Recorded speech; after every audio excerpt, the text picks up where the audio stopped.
Hi, welcome to week 2 with us.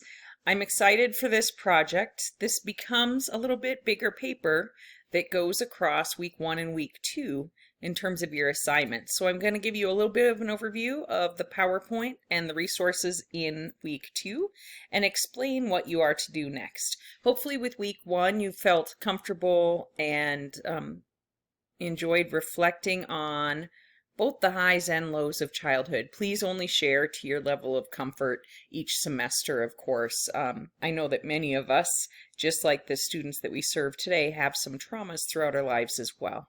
So just go to a level that you feel comfortable with. What you are doing in week 2 here is adding a second section to that first paper. So your first paper was 2 to 3 pages. This second portion of the paper is 2 to 3 pages, and you are going to title it Theories of Development Analysis. So this week we're going to be looking at the major developmental theorists. If you ever take any psychology courses as well, we not only study this as teachers and early childhood education experts, or those that are on their way to being experts, but we study it throughout fields like psychology as well. You're going to figure out of the theorists we discussed this week, which, and any others that you would like to add, which tie the best and explain different aspects of your development growing up as a child the best. So there's lots of right answers, and it's really just analyzing and putting those theories back in relationship to your own experience growing up. Notice you can also use additional resources, so if you feel like also using textbooks or looking things up online, that's also welcome. So we're going to be talking about a theory and why it can be useful in our work as educators.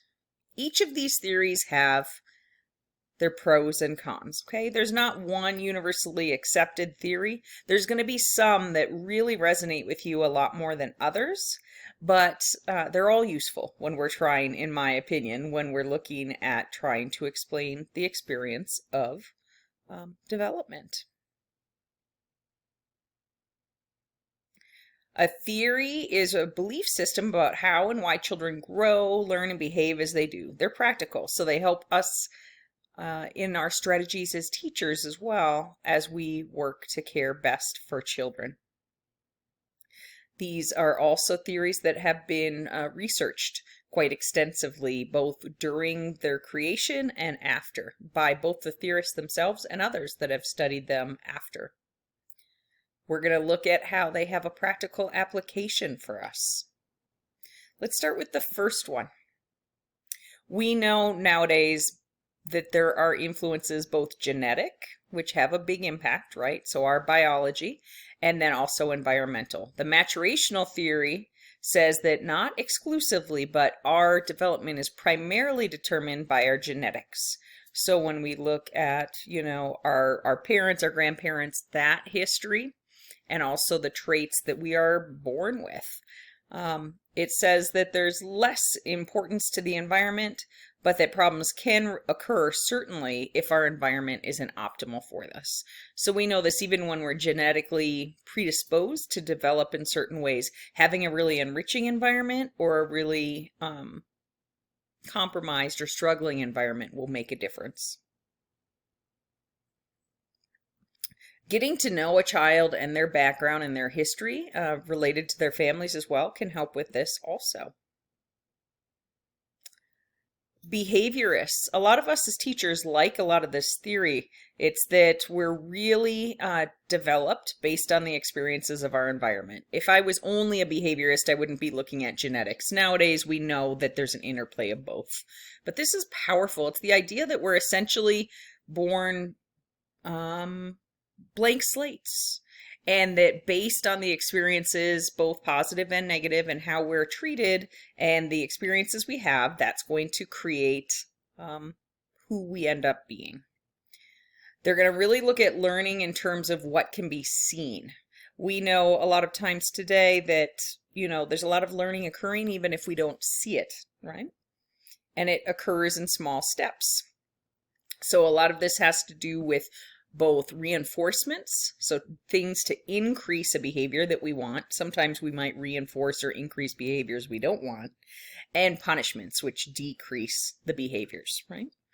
Classical conditioning is related. That's a behavioral theory, and it says that we can make these connections to things that naturally have an impact for us. A classic study was by a psychologist named John Watson.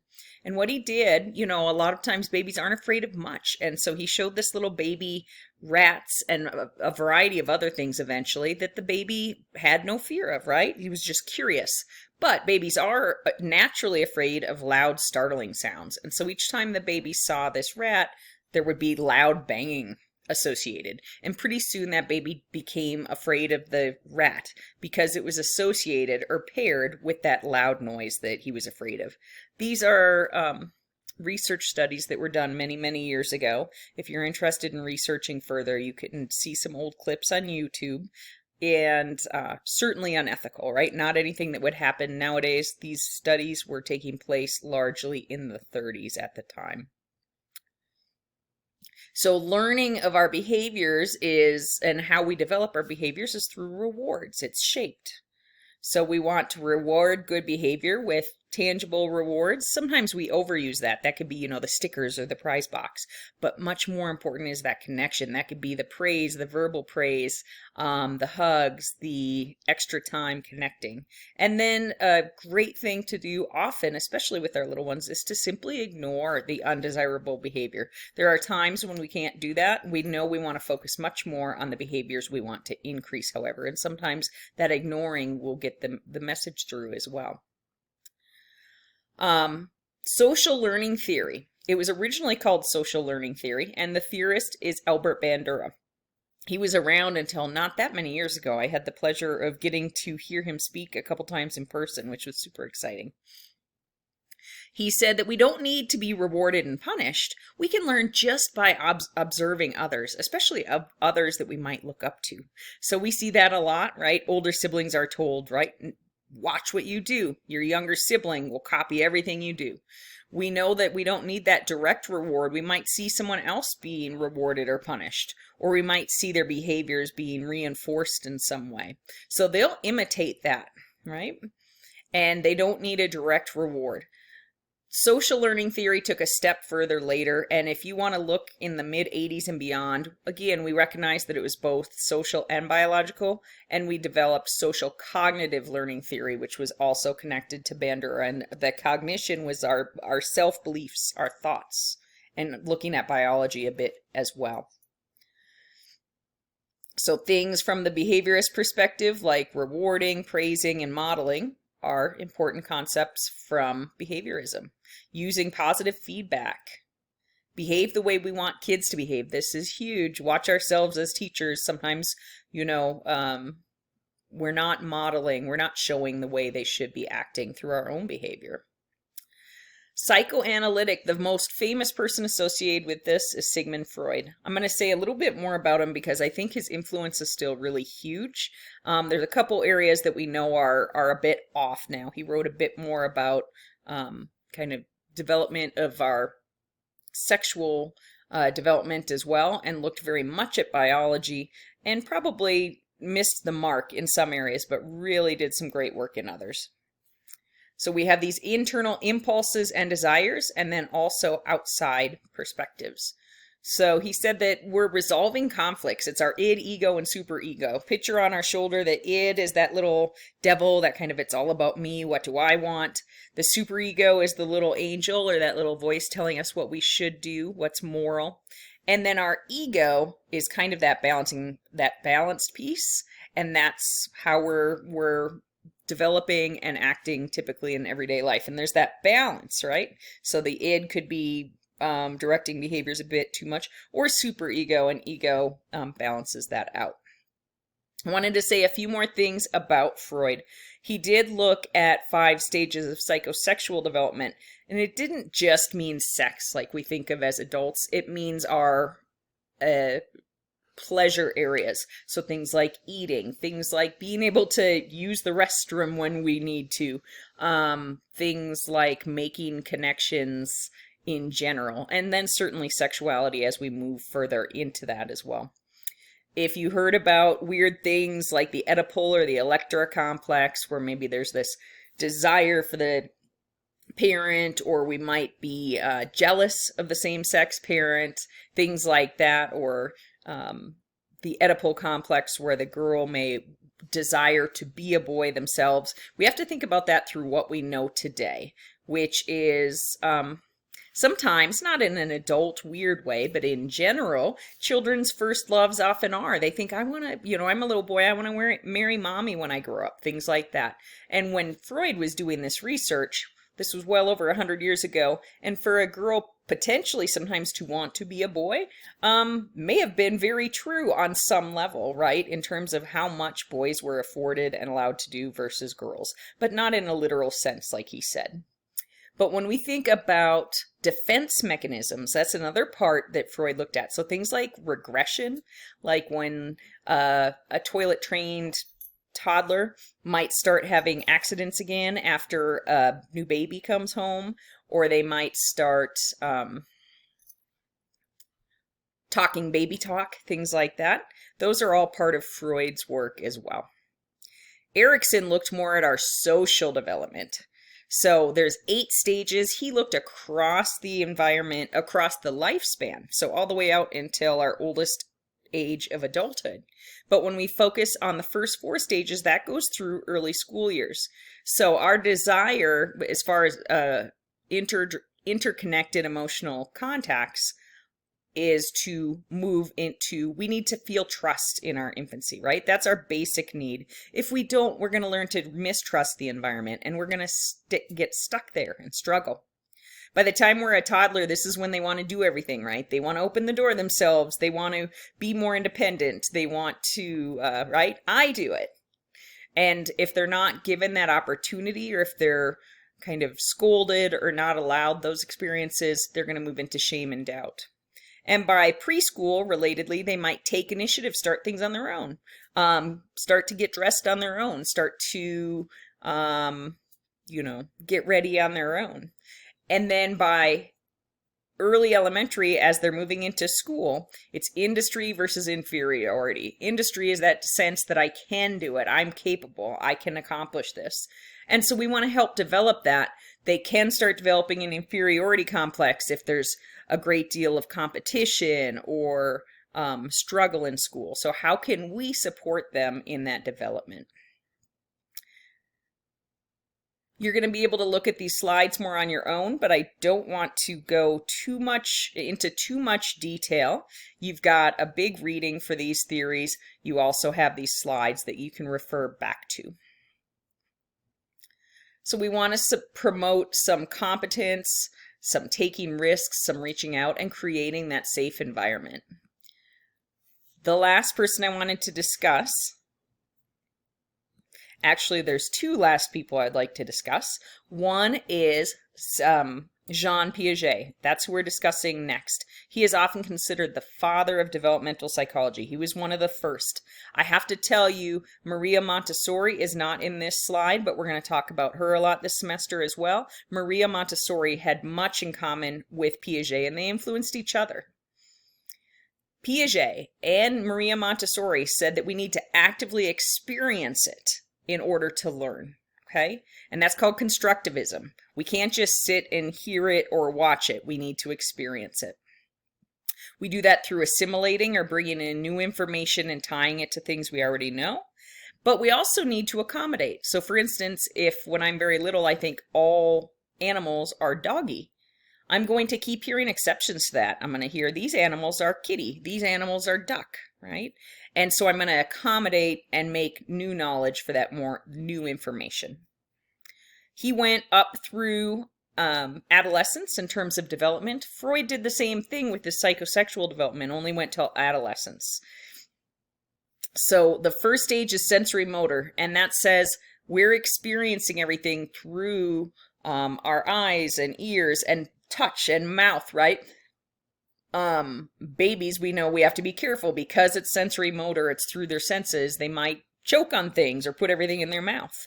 By pre-operational, we start looking at what's called egocentric thinking, that doesn't mean like we think of it negatively later where they are only focused on themselves, okay? It's very much so that they understand, oh, I am this separate being and this is what I want and this is what I need. But they have a difficult time both understanding logical types of things and other people's perspectives. So they might not be really good at sharing toys because they're not really thinking about, they can't understand always how another child's feeling at that point. Once they move into early school years, you can see we're really talking about birth to age 8 in our early childhood classes, but you're going to see some of your children moving into concrete operational thinking. So it's pretty logical as long as it's related to things that they've experienced. And then last, I wanted to talk about Lev Vygotsky. Many teachers love Lev Vygotsky. He was around the same time, but he was growing up in Russia. And he looked at the influence of our culture and our language in terms of how we understand the world and develop. He also looked at the importance of adults. So Piaget looked at kind of how kids can work with other kids around their same age and discover things. Lev Vygotsky looked much more at how older children and adults can also be a powerful part of our development. He also believed that our knowledge is actively constructed and that our language is a key piece to our development. The two things that I really wanted to focus in on this brief video with you are what Vygotsky said as far as our zone of proximal development and scaffolding. This is huge for our teaching. If we have a child that is ahead of the class, our task is to help them move further ahead, right? We should always be teaching. And so we need to figure out what they're able to do with our help. So the goal to help a child continue to develop is to help them through tools or through our own assistance, only to the extent it's needed, to do things that they might not be able to do on their own. So can we give them a little bit of help, a little bit of support? I think of, imagine when we put training wheels on a bike until they're ready to go on their own. Or here we might be doing hand over hand with some initial fine motor things, okay? What can they do with our support? This is where we want to be. If they can do everything all on their own without any support directly or indirectly, we're not really helping them grow and develop much. And a scaffold, again, is that support that we provide through our interactions, through our language, to guide them, to support them. A scaffold comes actually from the idea of building buildings, where it's this beam or this pole, this scaffold that's set up only for a little bit until the wall is ready to be on its own, and then it's removed. So we are the scaffold. We're there to support, and then we remove our support slowly as it's no longer needed. When we have videos, normally it will be much shorter, but this is a week with a lot of information in it. So we will keep coming back, but I wanted to focus on two more.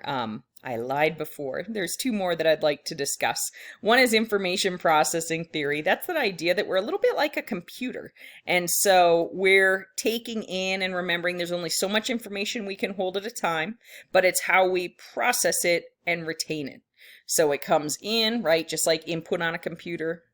We're able to process only for a certain length of time and in a certain amount of information, just like a computer has its limits to capacities, right, until we build more complex aspects of the computer. And then we store it. In our sense, if it's something we're trying to remember from a long time ago, we're putting that in the long-term memory. So looking at how we can connect these things, they need to be paying attention. They can't learn, right, without inputting the information from the environment directly.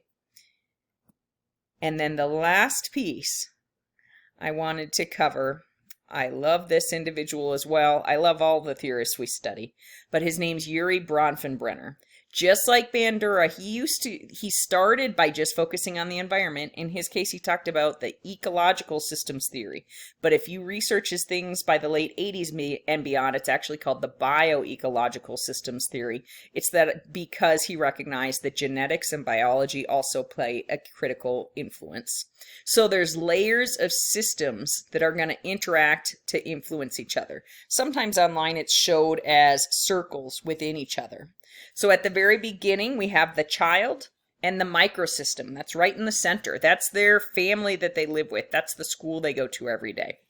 The mesosystem, we think about, well, gosh, this isn't as directly connected. This might be how the parents connect with the school or how the school connects with the community. And it's going to get more indirect. The exosystem has to do with media. What types of things are kids watching? What types of music? What types of games?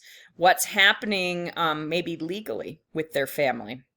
And then the macro system is that largest system, and that changes over time as well. What are the values that we have in the world today, say versus 30 years ago? What are our current laws? And these all influence the child, and the child influences the family. So it's not one direction where it's all coming in at the child. It's multi-directional. I hope that you enjoyed our brief overview. Again, this is a bit longer than some, but I wanted to do a recording with there being so much to look at.